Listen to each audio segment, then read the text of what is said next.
Bom, bom dia, boa tarde, boa noite para todos. Em primeiro lugar, eu gostaria mais uma vez de parabenizar os alunos por esse evento, que já é uma tradição no Departamento de História.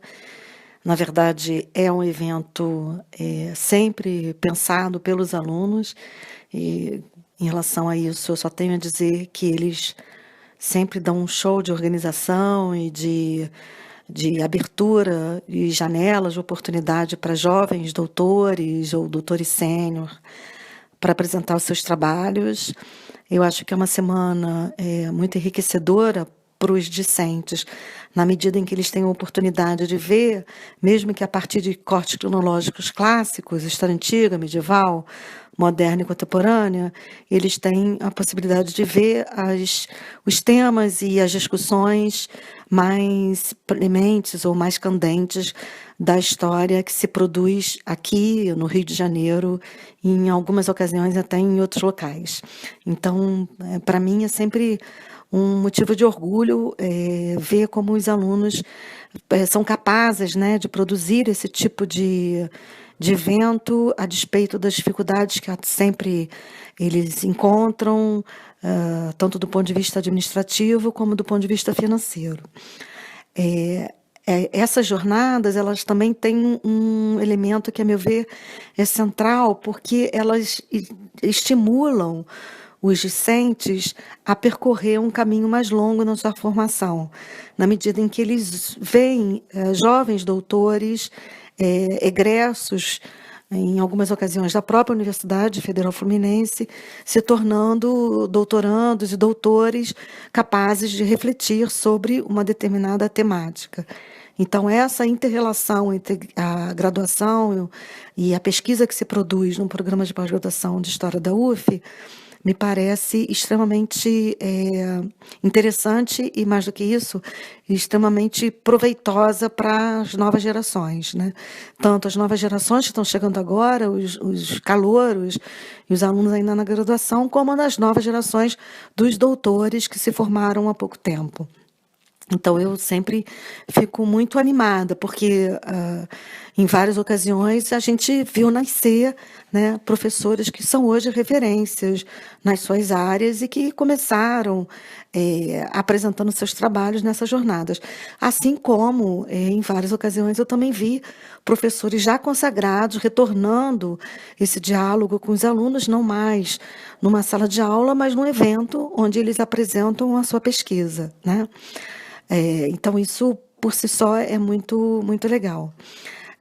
Também eu destaco que essa oportunidade que os alunos de graduação têm em pensar a disciplina que escolheram, né, malgrado as dificuldades que enfrentamos hoje, faz com que eles também tenham mais certeza ou maiores dúvidas sobre qual é a área temática e cronológica que eles vão abraçar na sua formação de mais longa duração. Então, em várias ocasiões, eu já vi, por exemplo, alunos que antes se interessavam por contemporânea começarem a pensar em levar essa temática para um período mais recuado, ou vice-versa, né? Ou sair de Brasil, que quase sempre os historiadores da graduação, né, os alunos da graduação, tendem num primeiro momento, a ficar aprisionados numa história do Brasil e, às vezes, nesses eventos também aparece a possibilidade de fazer uma comparação Brasil, outro país,